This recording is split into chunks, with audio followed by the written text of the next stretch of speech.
Oke, saya mulai saja ya perkuliahan hari ini. Selamat malam semuanya. Saya itu minggu lalu, bukan minggu lalu ya, 2 minggu lalu sebelum Nyepi itu sudah sempat menginstruksikan kalian untuk membuat kelompok ya. Nah, di sini sudah semua punya anggota kelompok, atau ada yang belum? Kalau yang belum, segera dicari ya temannya. Nah, di sini dari dokumen yang dikumpulkan oleh Korti, dari dokumen yang sudah dikumpulkan oleh Kortinya itu sudah ada ini nama-nama kelompoknya. Ada 6 kelompok jadinya ya. Ada 6 kelompok. Saya share screen aja lah dulu.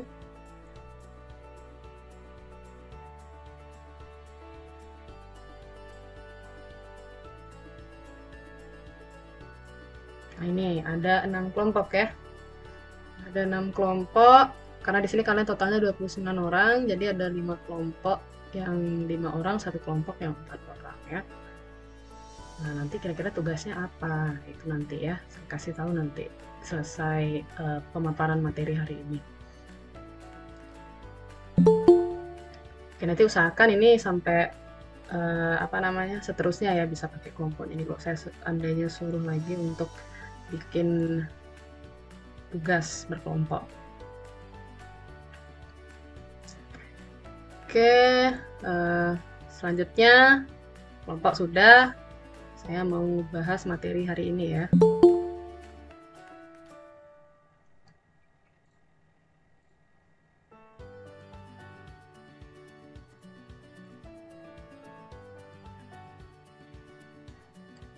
Untuk slide itu sudah bisa kalian lihat di Spada. Kalau seandainya ada kendala dalam mengakses Spada, itu bisa kalian akses melalui link Padlet yang saya kirim di grup ya. Jadi materinya ini juga ada di sana juga. Jadi nggak ada alasan kalau nggak tahu materi. Kalau seandainya Spadanya bermasalah atau ada kendala di sana. Oke, kita hari ini akan membahas mengenai faktor gitu atau aspek yang mempengaruhi user experience ya, atau faktor-faktor yang mempengaruhi keberhasilan sebuah produk dari user experience-nya. Itu faktornya apa saja gitu ya. Nah, ini dia 7 faktor yang mempengaruhi kesuksesan dari sebuah produk ya. Ini dia 7 faktor yang bisa kalian lihat. Yang pertama itu ada useful ya. Useful, usable, findable, credible, desirable, accessible, valuable ya. Useful itu artinya berguna, usable artinya dapat digunakan, findable dapat ditemukan, credible dapat dipercaya, desirable itu diinginkan, accessible itu dapat diakses, valuable itu bernilai. Nah, ini dia faktor-faktor, 7 faktor inilah yang mempengaruhi kesuksesan dari sebuah produk ini. Ini sumbernya dari It's Indonesia ya. Nah, yang pertama saya akan bahas useful terlebih dahulu atau berguna ya. Di sini slide-nya pakai bahasa Inggris. Nah, biar biasa lah ya, belajar bahasa Inggris lah ya, biasa gitu loh. Nah, sebuah produk ya, a product must be created in order to be useful ya. If a product is useless to someone, how can we possibly bring it to market? Jadi di sini dibilang sebuah produk itu harus dibuat dengan tujuan itu dia harus berguna gitu. Jika sebuah produk itu nggak berguna, ya, buat seseorang itu gimana bisa produk tersebut itu dibawa ke market gitu, dijual ke market ya. Because what people are looking for in the market is what has an useful. It is appropriate that an useful factor must be found in the UX we design in a product, like the product comparison on figure. There are 2 engine fans, one inside the app and one plugged into the phone ya. Although the fan on the phone application can rotate, but not useful because it doesn't provide its main use to blow the wine. While the fan plug into the phone is more useful because it can provide a wine ya. Jadi begini, tentunya orang-orang yang mencari gitu ya di pasaran itu adalah sesuatu yang bisa digunakan gitu ya, yang berguna gitu ya, useful gitu. Nah, sebagai contoh itu produk yang ada di samping ini gitu ya. Makanya tentulah sebuah faktor useful itu ya, berguna itu harus terdapat dalam UX gitu, yang kita rancang dari suatu produk. Contohnya kayak perbandingan produk yang ada di samping ini, kalau kalian lihat, ini kan sama-sama kipas ya. Ini kipas nih ceritanya gitu ya. Yang satu itu ada di dalam HP gitu, ada di dalam aplikasi, dan yang satunya itu dipasang gitu, dicolok gitu ke ponselnya, dapat berputar gitu ya. Nah, meskipun pada kipas aplikasi ini dapat berputar, ini kan kalau dijalanin gitu ya aplikasinya, itu kan muter ya pasti. Kipasnya pasti muter kan. Mungkin entah dia aplikasi apa gitu ya, tapi yang jelas gambar kipasnya itu muter gitu. Tapi tidak useful ya, nggak guna gitu ya. Karena tidak memberikan kegunaan utamanya untuk menghasilkan angin kan. Kalau orang cari kipas kan mau cari anginnya gitu. Tapi kalau yang di sebelah kanan gitu ya, sedangkan kipas yang dicolokkan ke ponsel ini lebih useful gitu. Karena dapat memberikan tiupan angin gitu. Nah, ini sama-sama produknya sama nih. Sama-sama kipas ya. Yang satu di dalam aplikasi, yang satunya di luar gitu. Bukan di aplikasi, tapi dicolokkan. Ada bentuk fisiknya gitu ya. Yang mana lebih berguna? Tentunya yang di sebelah kanan ya. Yang dicolokkan ke dalam HP gitu. Terus dia nanti muter gitu ya. Karena ada aliran listrik kan. Jelas yang lebih berguna yang sebelah kanan, karena dia memang menghasilkan angin ya, nyata gitu anginnya. Kalau yang di kiri kan mungkin yang namanya aplikasi, ya cuman kipasnya aja mutar gambarnya gitu. Nah itu, yang pertama tentunya harus useful ya. Jadi keberhasilan sebuah produk itu dia harus memberikan kebergunaan gitu bagi orang gitu ya, bagi masyarakat gitu ya. Itu berguna ya, useful, berguna. Usable itu dapat digunakan gitu ya. Tadi juga sama aja sih, kalau ini kan dapat digunakan juga. Nah, contoh faktor yang kedua itu ada usable ya, itu dapat digunakan ya. How can we know whether the user experience for our product is good or not if the product we provide to the user cannot be used? The next UX factor is usable. Ya. To get good user experience result and provide a good user experience, of course, a product must have usable factor in the UX they design. The purpose of this factor is to find out if users can use a product effectively and efficiently to achieve their ultimate goal with that product. For example, with the spoon we design, we make curves in order to make the hands comfortable when grasping, strong handles, long fitting, the right size, and of course the end goal is to be able to take food and put it in our mouths ya. Nah ini contohnya kayak garpu ya misalkan ya. Nah ini translate-nya kayak gimana nih maksudnya? Jadi bagaimana mungkin ya kita tahu pengalaman pengguna gitu, user experience terhadap produk kita baik atau tidak bila produk yang kita berikan kepada pengguna itu tidak dapat digunakan ya. Nah ini contoh berikutnya ini adalah usable ya. Faktor berikutnya ini adalah usable. Jadi untuk mendapatkan hasil pengalaman pengguna yang baik dan memberikan pengalaman yang baik pada pengguna itu tentulah sebuah produk itu harus memiliki faktor usable ya. Dapat digunakan gitu pada UX yang mereka rancang. Tujuan dari faktor ini itu adalah untuk mengetahui ya, apakah pengguna itu dapat menggunakan suatu produk gitu, secara efektif dan efisien ya. Tentunya kalau orang punya produk itu harus digunakan secara efektif dan efisien. Misalkan gitu ya, contohnya dengan sendok yang kita rancang ya. Kalau kita lihat mungkin sendok atau garpu itu kan ada lekukannya. Itu fungsinya adalah untuk tempat untuk menggenggam ya, saat menggenggam gitu. Ukurannya pas gitu. Tentunya bisa mengambil makanan terus meletakkan itu di dalam mulut kita ya. Kita kan pakai sendok gitu ya kalau makan sama garpu ya. Nah, kalau kita lihat contohnya ini ya, contoh pada gambar di samping ini ya. Meskipun bentuknya dapat dikenali, ini kan bentuk garpu ya, tapi ini bisa digunakan nggak? Tentunya nggak ya. Mungkin jarang orang. Mungkin ada, mungkin jual yang kayak gini, tapi kayaknya nggak ada yang beli ya. Tentunya pasti orang akan memilih garpu yang dia ya, garpu-garpu pada umumnya itu yang dia ada gagangnya terus bentuknya melengkung gitu ke atas gitu kan lebih enak megang. Tapi kalau yang kayak gini gimana caranya nyendok makannya ini? Nah tentunya dia akan kalah bersaing gitu. Ini nggak dapat digunakan. Bisa dikatakan ini tidak dapat digunakan untuk menyendok makanan gitu atau mengambil makanan ya. Nah tentunya ini nggak akan laku di pasaran gitu. Nah udah gagal berarti produknya. Dia tidak memperhatikan faktor usable-nya gitu ya. Faktor dapat digunakannya. Itu. Nggak bisa digunakan nih produk. Sama kayak yang kipas tadi ya, yang di dalam aplikasi nggak bisa digunakan juga.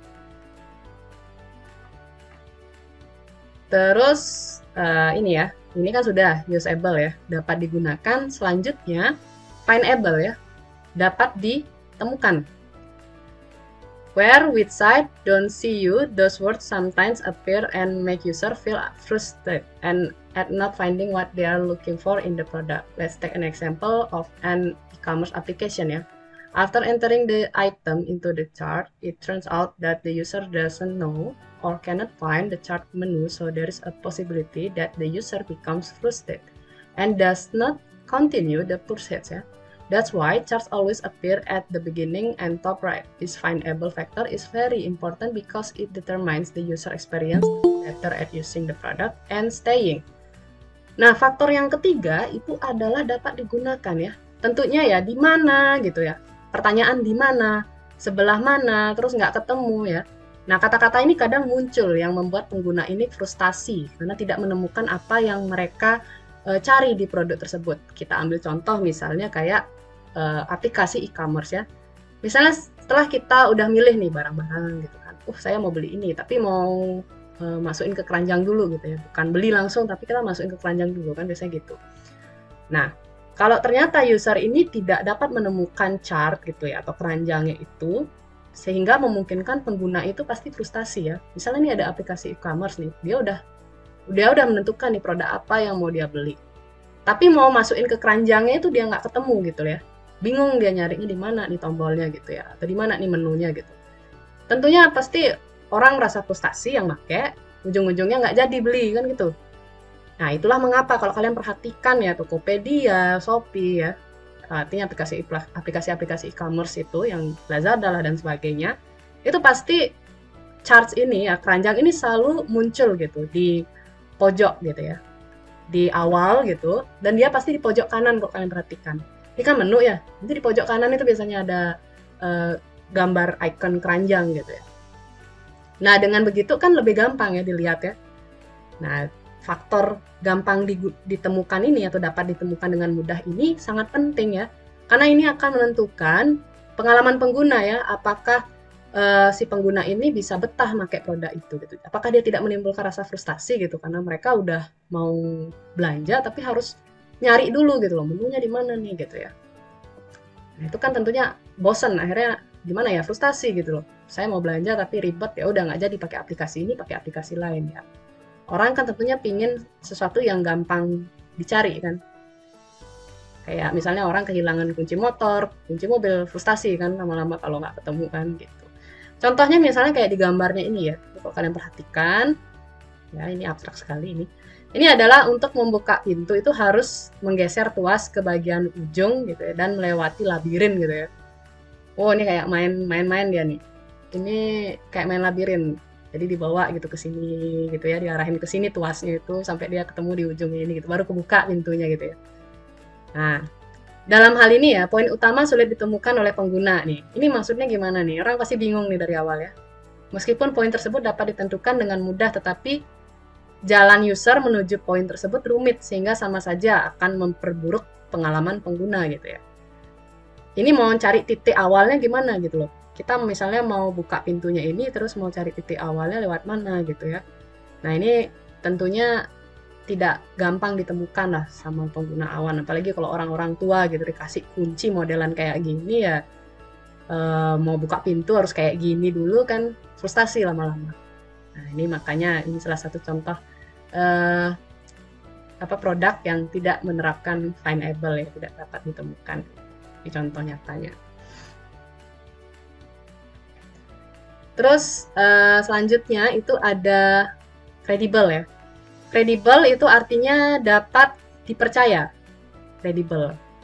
Nah, the next factor is that the product must be trustworthy. This is because user will be wary of the products that will be offered by you. Once they don't believe it, they refuse to use the product. Once they don't believe it, they won't use the product. So it doesn't create a good user experience.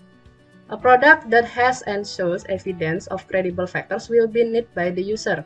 This is because it will increase the level of comfort and security and trust in the user experience. Example, in image from end-to-end encryption. Ini di WA ya contohnya ya, WhatsApp Messenger. WhatsApp Messenger shows evidence of credible factors so that WhatsApp can be more trusted by user compared to other application so that do not show their credibility ya. Jadi yang keempat, faktor keempat dari user experience ini ya, keberhasilan dari sebuah produk itu adalah kredibilitas ya, dapat dipercaya ya. Nah, contohnya jadi gini, tentunya seseorang itu akan mencari produk gitu atau aplikasi yang memberikan kepercayaan gitu ya. Jadi menawarkan keamanan, menawarkan kepercayaan gitu ya. Nah, sekalinya mereka kurang percaya, mereka akan enggan gitu loh memakai produk tersebut gitu. Sekalinya mereka tidak percaya, mereka tidak akan memakai produk tersebut gitu. Sehingga tidak tercipta pengalaman pengguna yang baik ya. Nah, sebagai contoh di sini WhatsApp ini ya. WhatsApp di sini dia sudah menggunakan enkripsi end-to-end ya. Jadi memperlihatkan bukti dari faktor kredibel. Nah, ini contoh dari WA yang sudah memberikan faktor kredibel ya, menunjukkan faktor kredibel atau dapat dipercaya. Sehingga apa?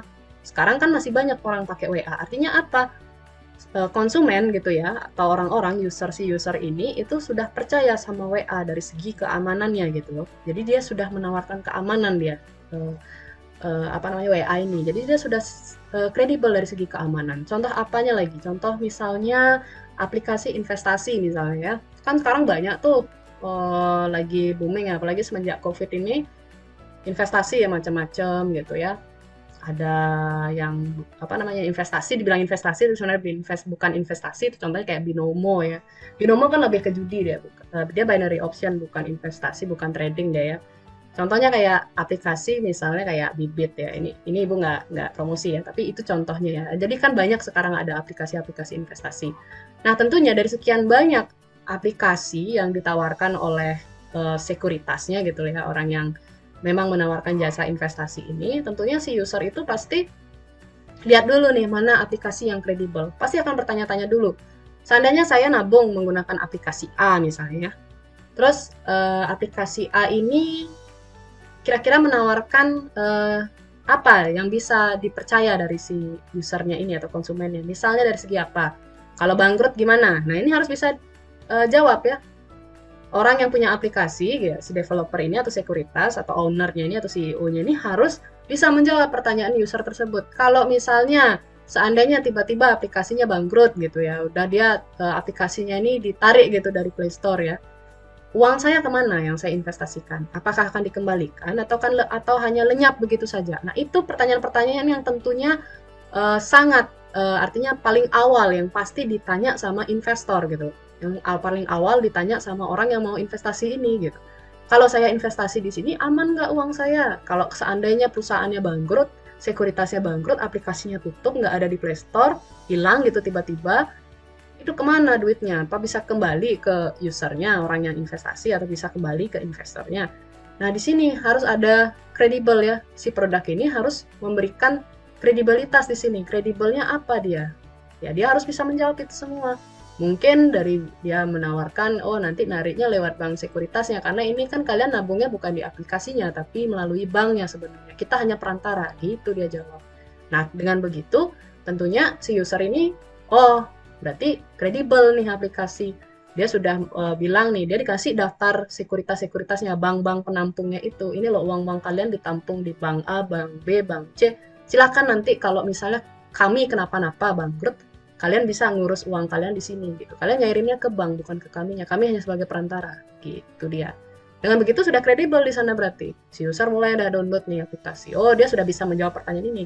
Tapi kalau nanti sampai produk ini dikasih pertanyaan seperti itu, CEO-nya atau developernya dia nggak bisa jawab ya, pasti tentunya akan banyak yang pakai gitu. Kita bisa lihat aja dari rating aplikasi itu ya. Jadi kalau kalian mau download aplikasi apapun, aplikasi nabung, investasi, dan sebagainya, lihat dulu review-review orangnya gimana. Lihat dulu question and answer-nya itu gimana. Kalian harus bisa lihat pertanyaan-pertanyaan yang jatuhnya itu kalau saya investasi, kalau dia bangkrut ya kita kan tentunya memikirkan kemungkinan terburuk ya dari sebuah produk. Kalau bangkrut gimana gitu? Apa uangnya lenyap atau gimana? Ini sebagai contoh saya gunakan aplikasi investasi kayak tadi ya. Nah, kalau dari segi ini Messenger misalnya kayak WA ini sudah bagus berarti karena dia menerapkan enkripsi end-to-end. Nah, ini salah satu efek atau faktor dari kesuksesan sebuah produk, yaitu dapat dipercaya, kredibel ya.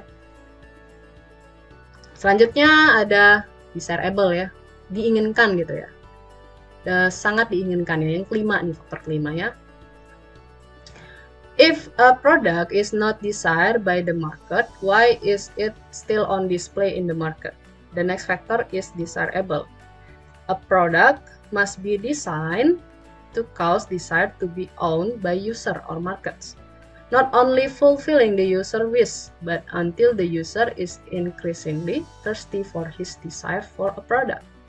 Especially will make them become addicted to the product. Having a good appeal is the most important capital so that the product can compete gitu ya in the market. All products compete with new models, simpler features, more competitive price, use of color, and various design.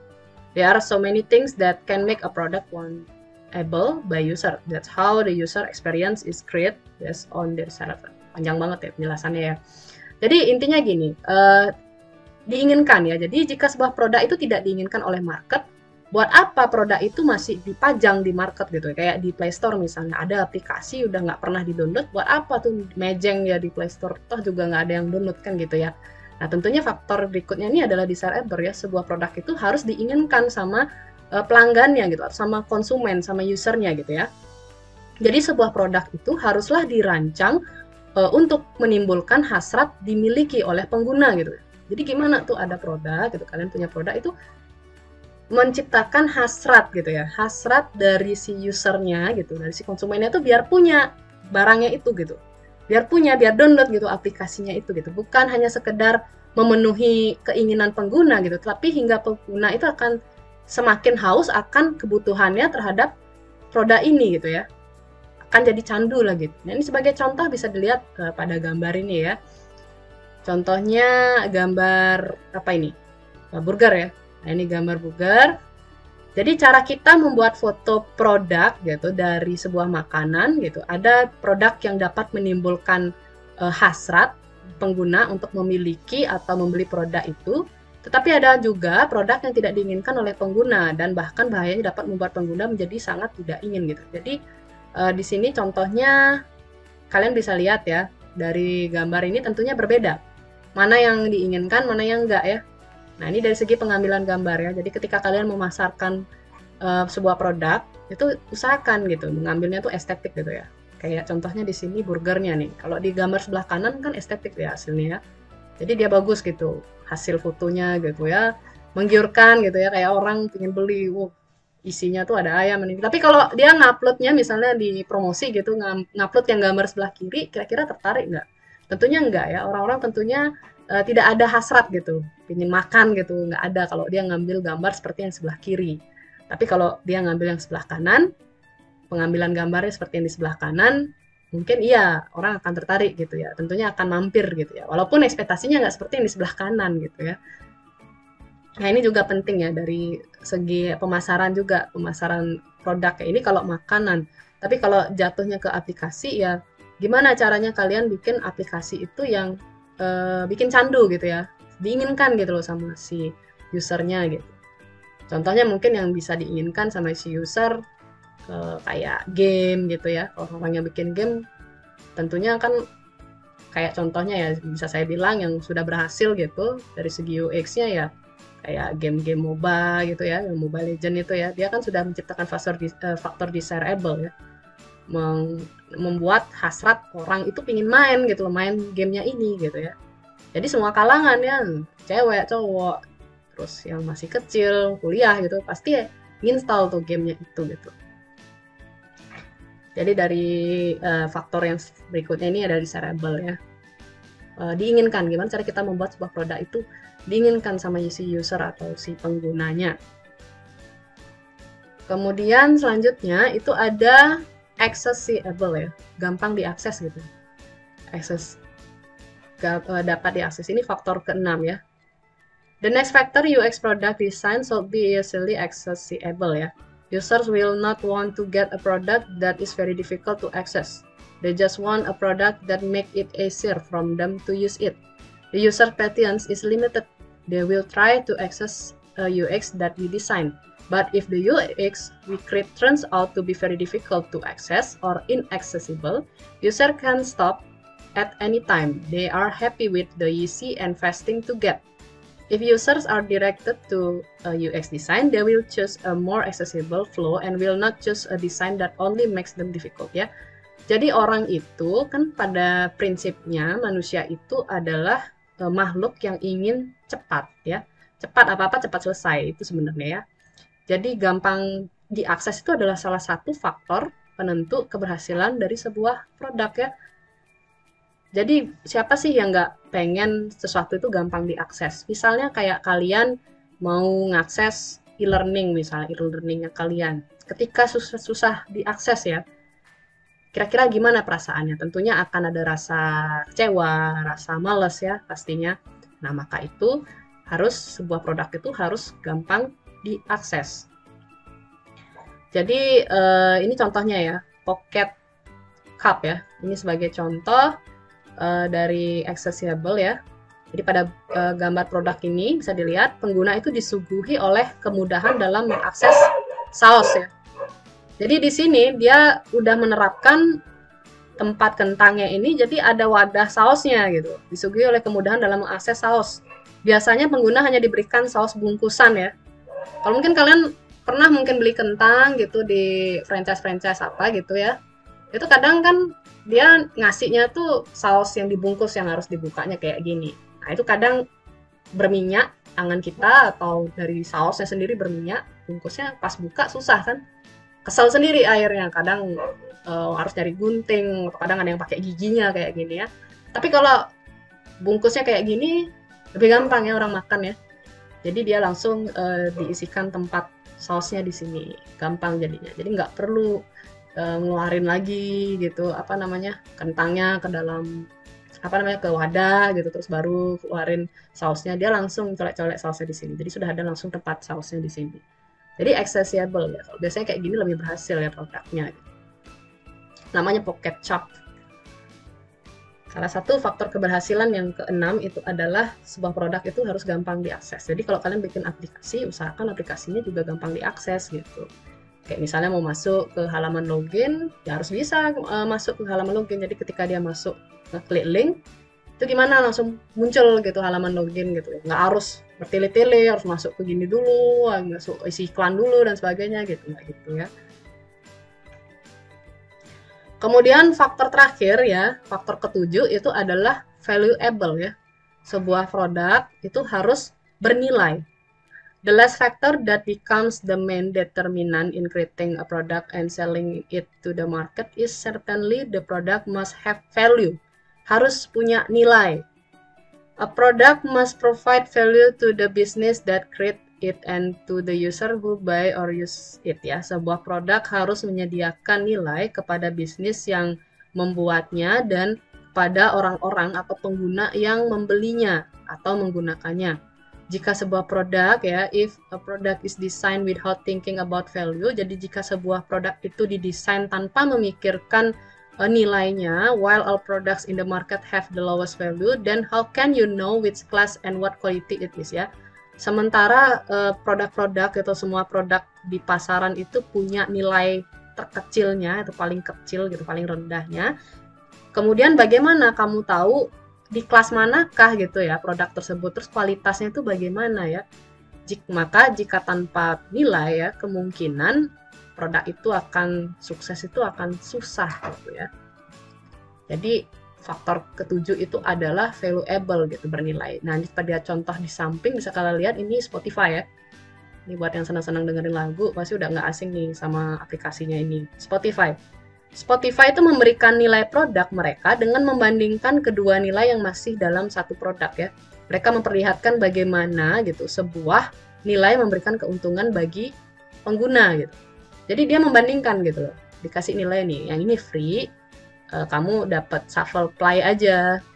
Kamu cuma bisa shuffle play aja. Tapi kalau kamu premium ya dengan biaya $9,99 atau setara 90.000 ya, 90 atau 98.000 per bulan, itu kamu bisa shuffle play, ad free ya, unlimited skip, listen offline, play any track, high quality audio. Jadi bisa shuffle play maksudnya bisa dengerin lagu dengan dengan lagunya itu shuffle, artinya otomatis shuffle gitu ya, berulang-ulang gitu. Terus ad free juga, bebas iklan, unlimited skip ya. Jadi bisa skip, mungkin kalau ada iklan gitu dia bisa skip, listen offline, bisa mendengarkan secara offline, terus bisa mendengarkan track apa aja gitu, nggak dibatasi dengan kualitas audio yang bagus gitu. Kalau langganan gitu ya. Jadi kan dibandingin gitu loh, dikasih perbandingan tuh waktu kalian login mau pakai Spotify-nya atau sudah registrasi, dikasih perbandingan dulu. Biasanya kan sering nih kayak gini nih, mau mau publish website juga begitu, mau beli domain dikasih tuh perbandingan sama dia, cep digituin. Nah ini valuable ya, nilai, dikasih perbandingan nilai. Kalau kamu pakai yang gratis, kamu cuma dapat ini loh, yang ini aja bisanya, yang lainnya enggak. Tapi kalau yang kamu premium dengan bayaran sekian, kamu bisa begini, bisa begitu gitu ya. Sama kayak orang yang langganan layanan video streaming kayak Netflix, terus ada video, ada WTV dan sebagainya. Itu ada yang dia itu menggunakan perbandingan nilai seperti ini gitu. Kalau kamu pakai yang gratisan, kamu cuma bisa ngakses film-film ini aja loh.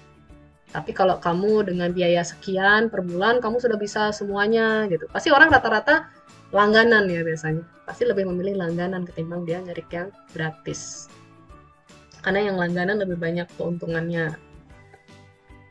Gitu. Ini valuable ya, jadi bernilai.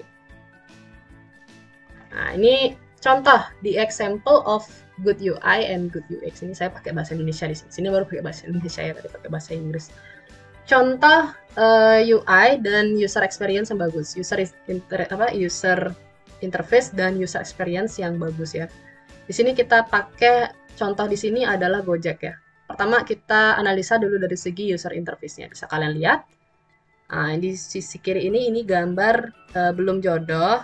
Jadi driver gak jadi ngambil order, masih ada driver lain siap menganterin ya. Jadi ini notifikasi ketika drivernya tuh cancel ngambil orderan kita ya. Pertama dari user interface-nya dulu. Kita lihat di sini desain animasinya itu menarik. Nah, ini menarik ya.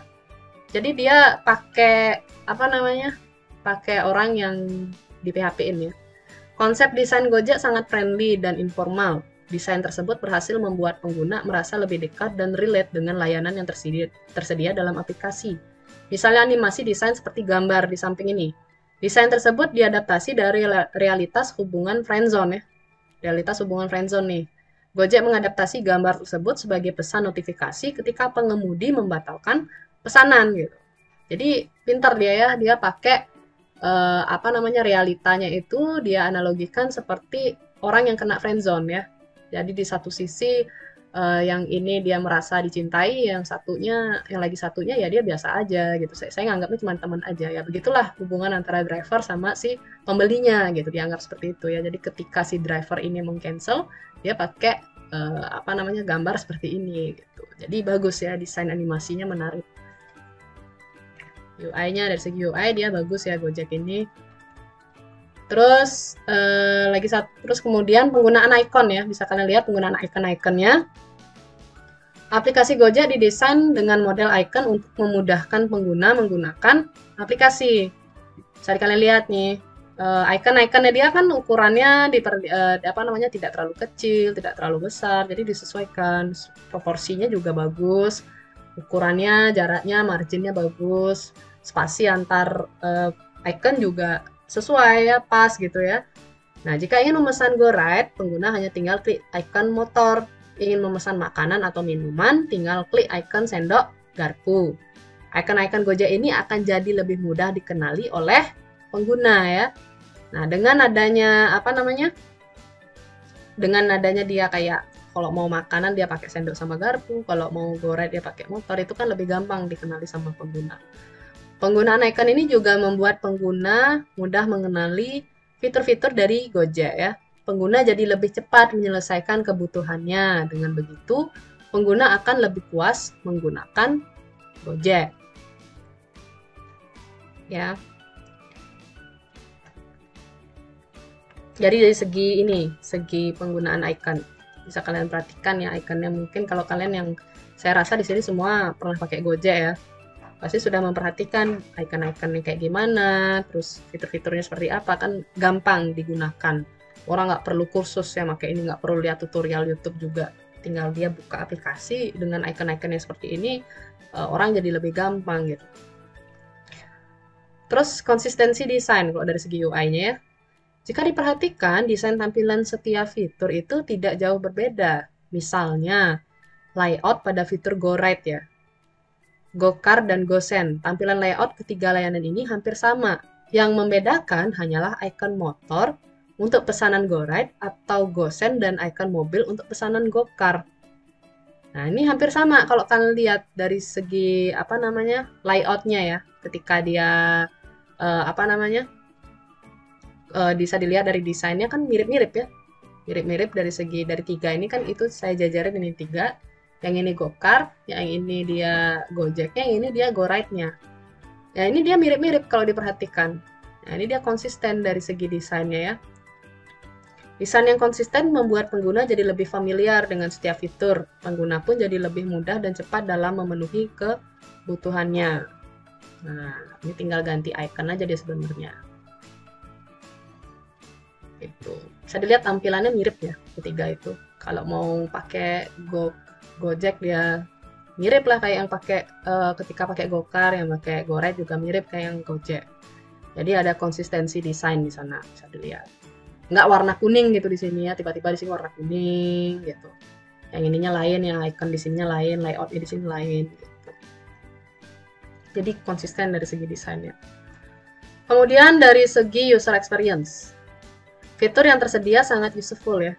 Bisa kalian lihat, Gojek menyediakan banyak fitur yang menjadi favorit para penggunanya seperti GoRide, ojek motor, GoCar, taksi mobil, dan GoFood, pesan antar makanan. Terbukti Gojek telah diunduh sebanyak 142 juta kali dan memiliki 2 juta mitra pengemudi. Bisa dilihat dari buktinya berapa banyak orang yang download ya, 142 juta orang yang sudah mendownload gitu ya, atau perangkat yang sudah mendownload aplikasi Gojek ini. Gojek ini juga karena ini ya, fitur yang tersedia sangat useful. Nah, ini faktor useful, berguna. Jadi fitur-fitur yang ditampilin di di Gojek itu semuanya berguna, nggak ada yang nggak guna gitu. Nggak ada yang cuma nampang aja fiturnya tapi nggak pernah dipakai. Itu semuanya berguna pasti. Top up lah, explore, pay, GoRide, icon GoRide, GoCar, GoFood, GoSend dan sebagainya itu pasti semua punya ada kegunaan gitu. Nah, dia cuma nampang aja di sana, baru diklik nggak bisa ngapa-ngapain gitu ya. Jadi useful. Kemudian alur penggunaan mudah. Nah, ini dari segi kenyamanan pengguna, Gojek itu menampilkan flow atau alur fitur yang mudah digunakan secara natural. Mari simak alur dari fitur GoRide berikut ini. Alur pemesanan mudah dilakukan, misalnya pengguna ingin memesan GoRide. Pengguna cukup klik icon motor, selanjutnya pengguna hanya perlu mengisi lokasi tujuan di kolom pencarian dan lokasi penjemputan. Jadi gampang digunakan, itu salah satu faktor dari keberhasilannya ya, keberhasilan UX-nya. Dan secara otomatis akan muncul hasil rencana perjalanan Anda lengkap dengan biaya pemesanannya tuh, langsung dikasih detail gitu ya. Detail kira-kira dengan satu orang kalau dari jarak sekian ke sekian, dari posisi awal misalnya dari Bhimakara mau ke Tabanan itu sekian loh. Nah, itu udah langsung dikasih rincian biayanya berapa gitu ya. Kemudian ini membuat pengguna dapat memesan GoRide tanpa effort yang berlebih. Terlebih terdapat fitur tombol dan copy wording di setiap langkahnya untuk menggiring alur pemesanan. Jadi udah langsung diarahin gitu loh. Lanjut gitu. Kan enak ya. Ketimbang dia udah pesan terus apa? Misalnya kan harus ada bawahnya tuh lanjutkan gitu ya. Alurnya mudah dia dari segi user experience-nya. Nah, itu contohnya ya. Oke. Udah masuk ke grup teksnya. Jadi ini tugasnya kelompok. Ini tugas kelompok kalian. Tugas kalian nanti sama kelompoknya. Tadi kan sudah ada itu kelompoknya, ada 6 kelompok. Jadi berkaitan sama materi hari ini ya. Tadi sudah saya kasih contohnya. Ini salah satu contohnya sebenarnya berkaitan sama contohnya ini. Jadi tugas kalian itu adalah mereview sebuah aplikasi atau website. Jadi boleh aplikasi yang ada di App Store atau website ya. Kalau kalian tahu ada website apa aja boleh. Nah, aplikasi atau websitenya bebas. saya kasih bebas ya, saya tidak menentukan, silahkan ditentukan sama kelompoknya, asalkan nggak boleh sama ya, satu kelompok tuh nggak boleh sama. Jadi kalau misalnya sebagai contoh, kelompok satu sudah pakai e-commerce Lazada, kelompok dua udah nggak boleh pakai Lazada. Jadi silahkan cari yang lain, jadi bebas. Reviewnya itu dari apa? Dari segi 7 faktor keberhasilan UX-nya yang tadi saya jelaskan tadi ya. Tadi apa aja faktornya?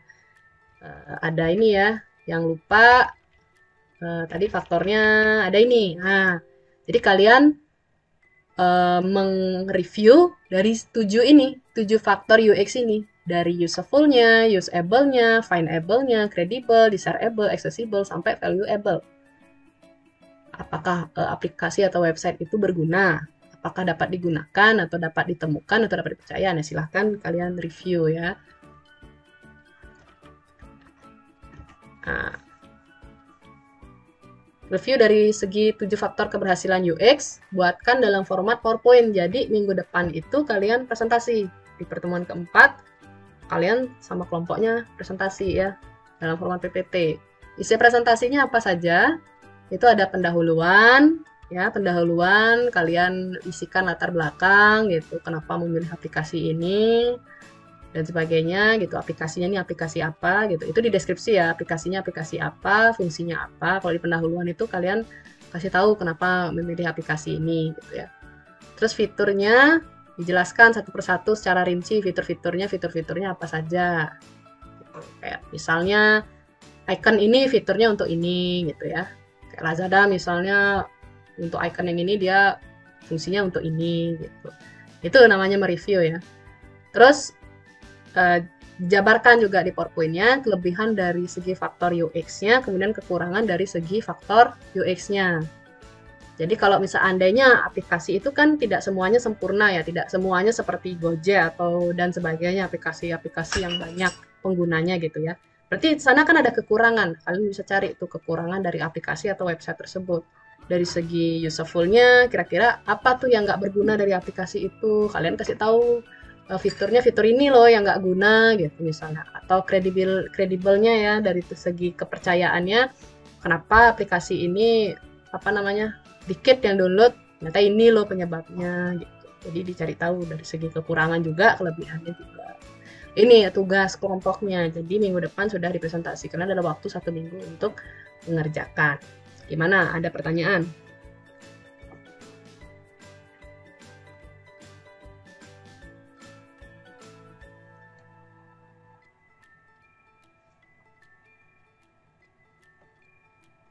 Oh, ini udah langsung ya. Kelompok 2 langsung Shopee dia. Ya, yang lain nggak boleh Shopee berarti. Silahkan cari yang lain, nggak boleh sama. Ada yang ditanyakan terkait grup teksnya? Bu, saya izin bertanya, Bu. Yang pertama kan saya masih bingung mengenai bernilai. Nah, bagaimana produk itu kan tadi diminta bahwa harus bernilai. Bagaimana jika nanti pesaingnya itu malah memberikan produknya itu secara cuma-cuma dengan fitur yang sama, Bu? Apakah itu masih bagus atau perlu direview lagi untuk misalnya kan dari segi kita yang membuat aplikasi gitu? Kalau dari pesaingnya membuat produk cuma-cuma, apakah masih bernilai? Yang mananya maksudnya bernilai? Produknya dia apa produknya kita? Produk pesaingnya atau? Kita, karena kan secara otomatis orang kan nanti bakalan pindah tuh karena di sana tuh udah bisa akses bahkan gratis gitu dengan fitur yang sama seperti itu sih, Bu. Jadi apakah nanti bakalan produk kita jadi sepi atau bagaimana, Bu? Seperti itu sih.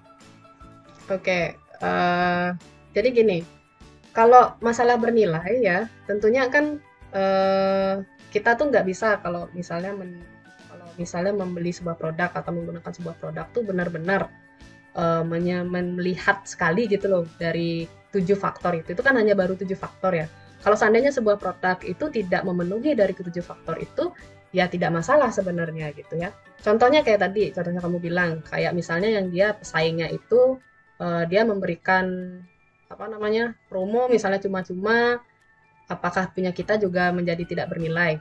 Ya itu tergantung dari kesetiaan loyalitas dari si usernya ini gitu loh.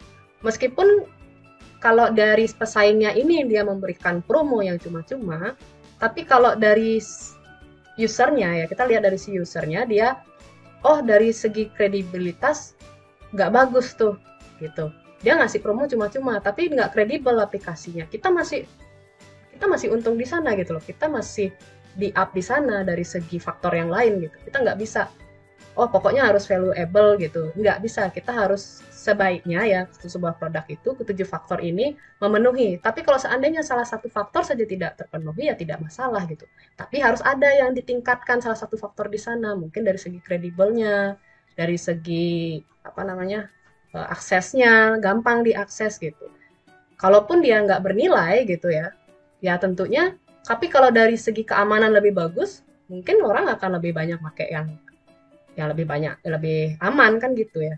Misalnya kayak anggaplah aplikasi apa misalnya ya, aplikasi yang sekarang itu kan lagi booming itu kan aplikasi investasi-investasi itu kalau saya perhatikan. Ada aplikasi A, aplikasi B nih contohnya.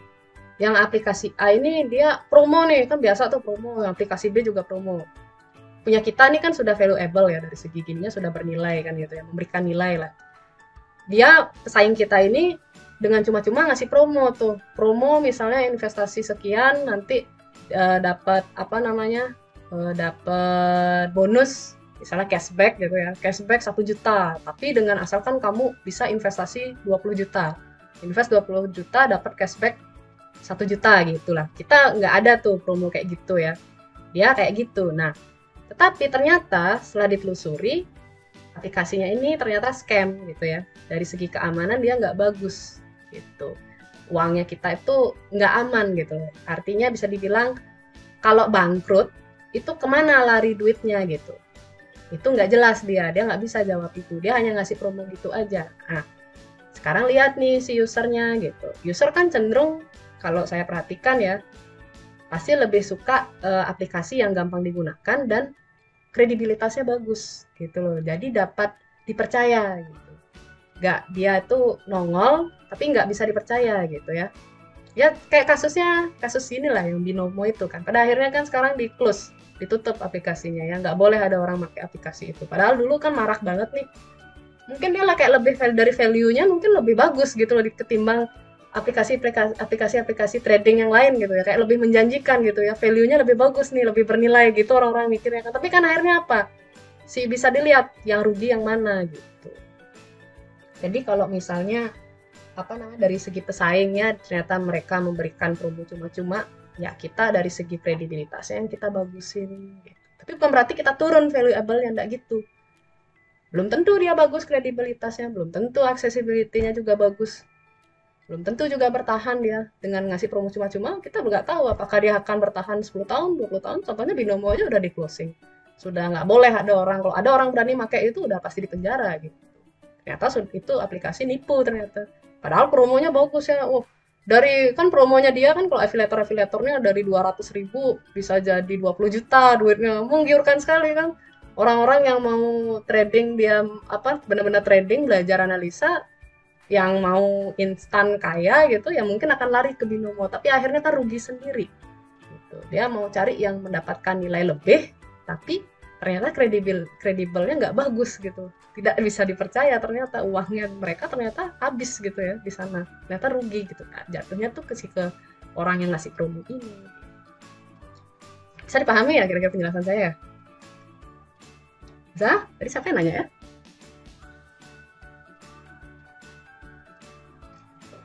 Jadi bukan berarti walaupun pesaingnya itu bagus gitu value-nya, dia ngasih promo cuma-cuma bukan berarti value-nya dia bagus gitu, enggak. Kita bisa lihat dari kredibelnya dia juga. Percuma dia nilai tinggi tapi nggak bisa dipercaya. Baik Bu, terima kasih Bu. Oke. Kamu NIM-nya berapa ya tadi yang ya? Wahyu Bu, NIM 59 Bu. NIM 59. Untuk tugasnya bagaimana? Grup teksnya sudah jelas ya berarti ya. Ada yang gini nih, saya close dulu. Nggak kelihatan soalnya. Kalau lagi presenting itu nggak kelihatan yang nanya itu siapa.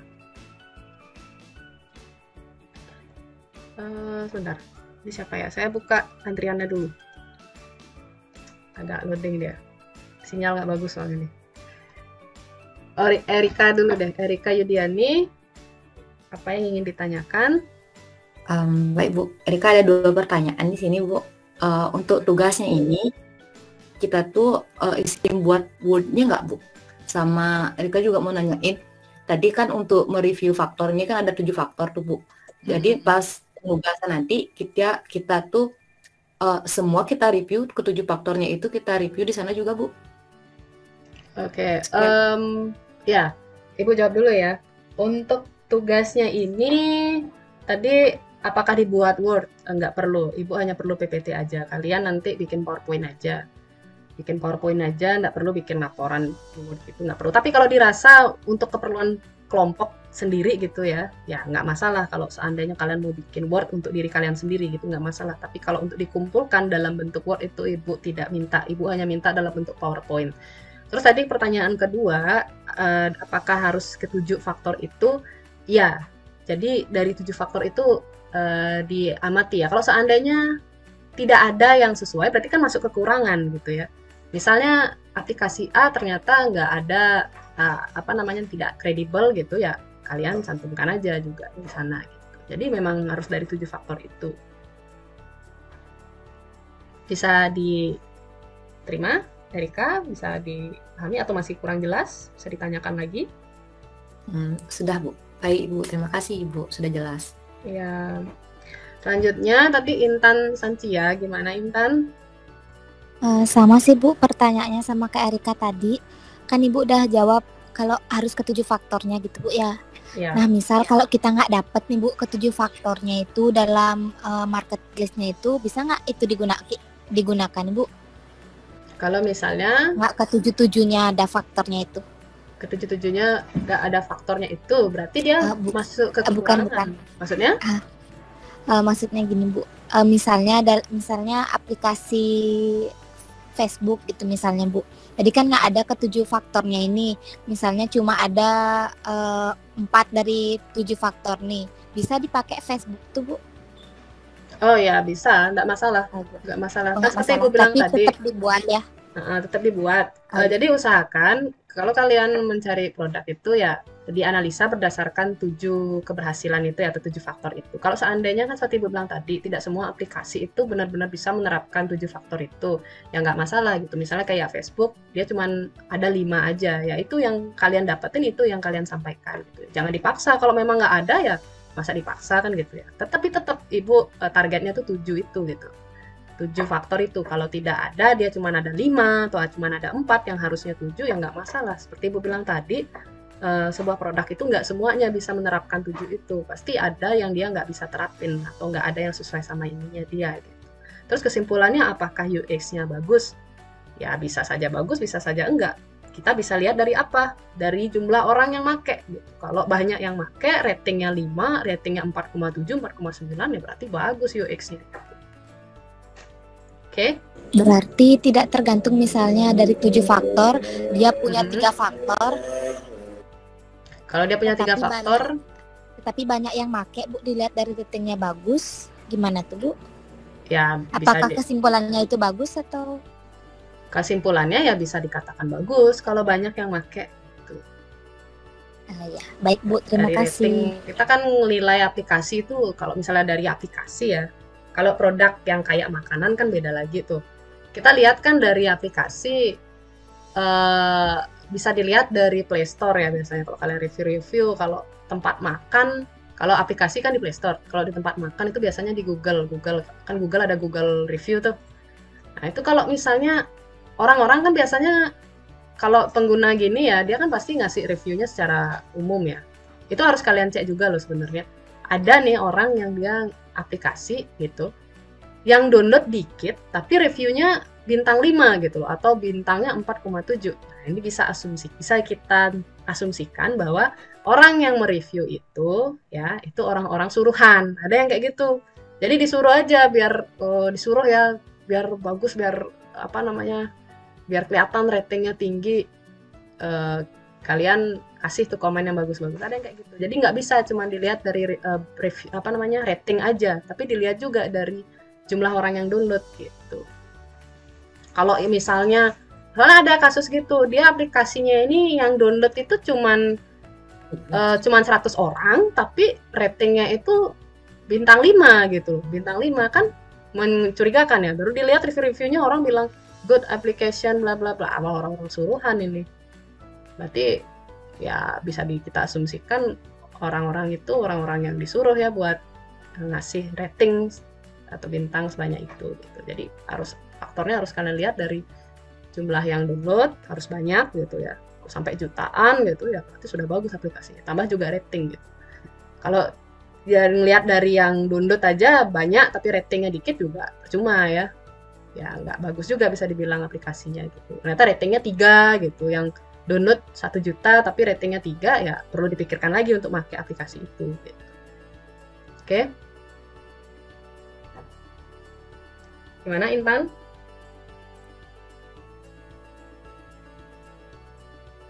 Bisa diterima, Bu. Terima kasih. Oke. Ada lagi yang mau bertanya?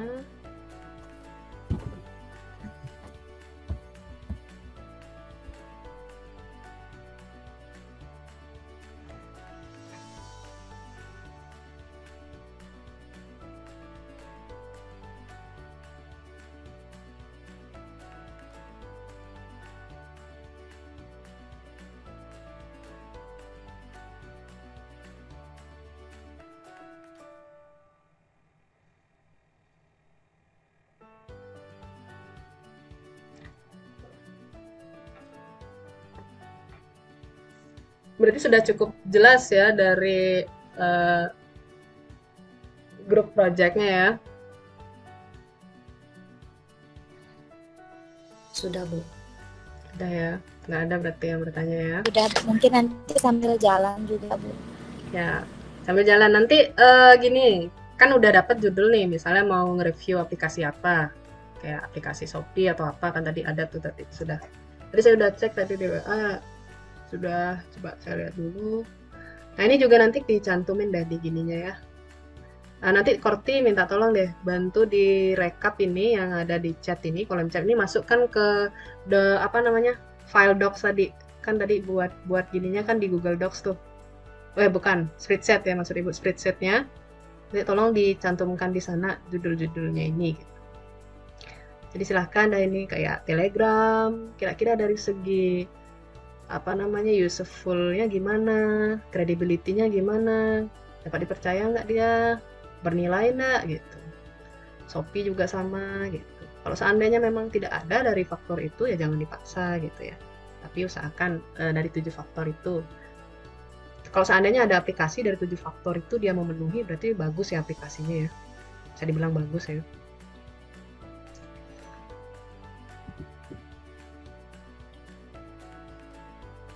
Dana, WhatsApp, Tokopedia atau Twitter, paling antara Tokopedia atau Twitter ya, Shopee, Telegram. Nah, ini silahkan di review, di explore ya, dicari-cari di Google, atau kalian mungkin ada yang pengguna Twitter di sini bisa coba-coba fiturnya Twitter itu gimana.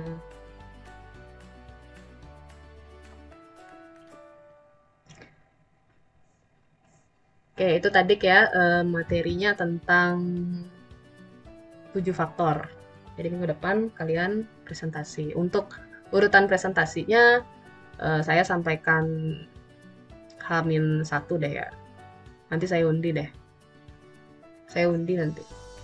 Saya undi siapa yang dapat giliran pertama untuk presentasi biar adil ya. Jadi belum tentu nanti kelompok 1 giliran pertama gitu presentasi, enggak. Saya biasanya ngundi kalau kelompok-kelompok gitu siapa yang majunya. Oke, sambil nunggu mungkin ada yang bertanya, saya absen dulu. Dipakai pesan online dulu, Bu. Nanti tinggal ke bandara lagi, nanti baru di kayak check in ulang gitu tiketnya. Di situ dapat digunakan. Banyak orang-orang sudah menggunakan website ini, terus dapat ditemukan, gampang juga ditemukan karena di Google juga ada website ini, tinggal diklik aja, diketik aja websitenya AirAsia seperti itu. Terus kredibel, dapat dipercaya karena AirAsia ini termasuk pesawat yang tidak baru dirilis gitu, Kak. Ini termasuk pesawat yang sudah ada dari dulu dan websitenya juga sudah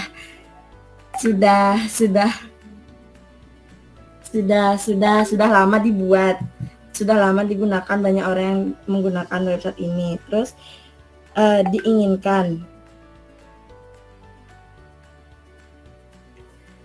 diinginkan karena pada zaman sekarang kan lebih mengutamakan lewat online. Jadi mungkin mereka lebih ingin ngecek tiket pesawatnya dari rumah, jadwal tiket pesawat misalkan ke Jakarta itu jam berapa, terus bayarnya berapa gitu, langsung ada rinciannya, terus dapat diakses. Itu juga website ini juga banyak sudah diakses oleh orang-orang banyak dan bernilai, menurut saya itu Bu, masuk nilainya bagus itu Bu, kualitasnya. Terima kasih Bu.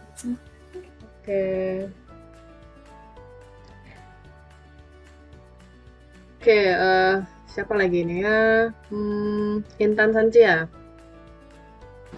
Baik, Miss, di sini karena sudah banyak juga dijelaskan, di sini menurut pendapat saya, Miss, dari AirAsia yang pertama sudah pasti berguna karena memberikan manfaat bagi dan juga kemudahan bagi misalnya pembeli tiket, travel, mall, hotel ataupun penukaran uang.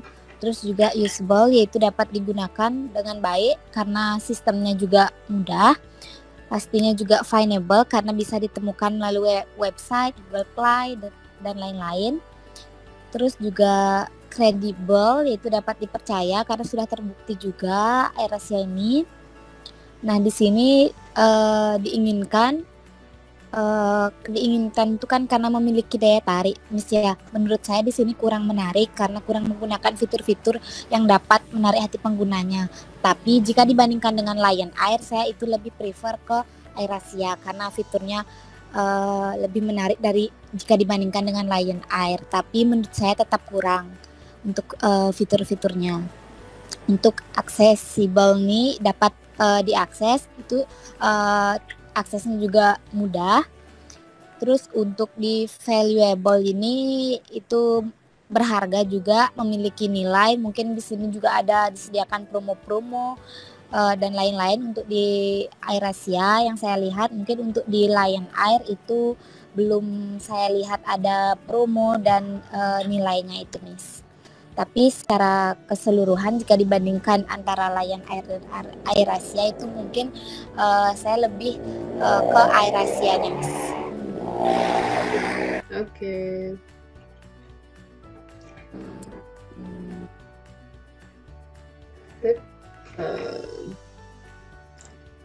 Siapa lagi nih? Indah Pramarani.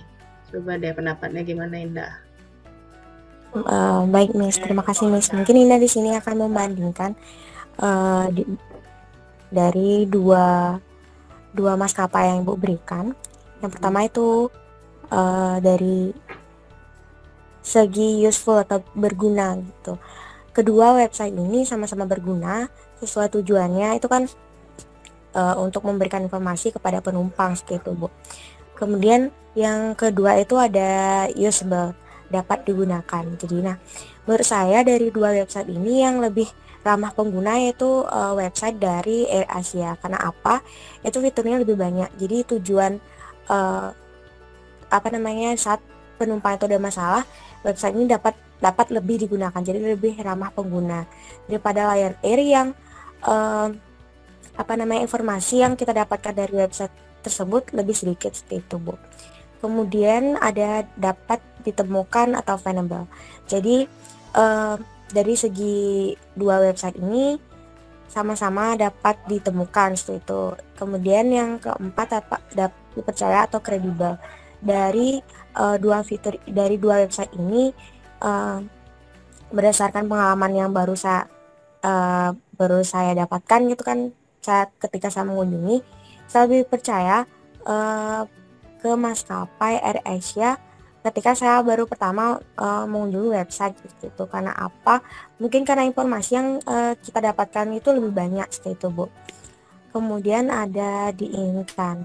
Jadi dua website ini kan sama-sama memiliki daya tarik, tapi untuk saat ini ketika membandingkan saya lebih tertarik di AirAsia karena informasi dan lebih ramah pengguna seperti itu, Bu. Kemudian dapat diakses, keduanya itu sama-sama dapat diakses. Dan yang terakhir bernilai, valuable. Nah, dari keduanya itu menurut saya website AirAsia lebih bernilai karena lebih banyak informasi lain itu, Bu. Oke, itu saya yang bisa saya tambahkan. Terima kasih. Oke, terima kasih ya Indah, penjelasan yang bagus. Ada lagi mungkin yang lain ini, coba.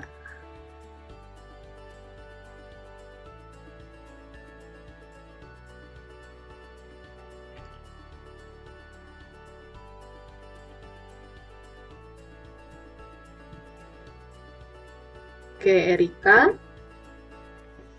Ada pendapat, Erika? Pendapat dari Bu dari faktor UX tadi untuk website AirAsia dan Lion Air. Nah, dari segi useful atau kegunaannya ini, kedua aplikasi ini sama-sama berguna bagi orang-orang yang sedang ingin melakukan aktivitas untuk memesan tiket penerbangan ataupun hotel dan aktivitas lainnya, Bu.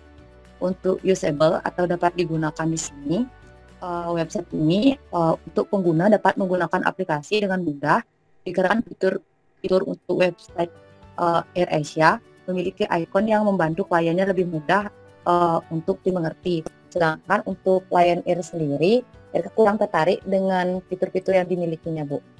Untuk enable atau dapat ditemukan ini dari AirAsia sendiri mudah menemukannya, yakni aplikasi ini bisa ditemukan pada website dan aplikasinya yakni ada di Play Store, itu ada di aplikasi AirAsia Travel and Delivery. Untuk Lion Air sendiri itu Erika baru lihat ke websitenya aja. Untuk kredibel atau dapat dipercayanya ini, kalau saya lebih prefer ke AirAsia karena merupakan salah satu perusahaan maskapai yang sudah dipercayai banyak klien dari rating-rating yang sudah diberikan oleh kliennya, Bu. Terus yang berikutnya ada desirable atau diinginkan. Sebenarnya kedua aplikasi atau website ini itu sama-sama diinginkan oleh para klien yang akan melakukan aktivitas penerbangan tadi, Bu. Untuk accessible atau dapat diaksesnya ini, Bu, terima kasih. Terima kasih, Bu.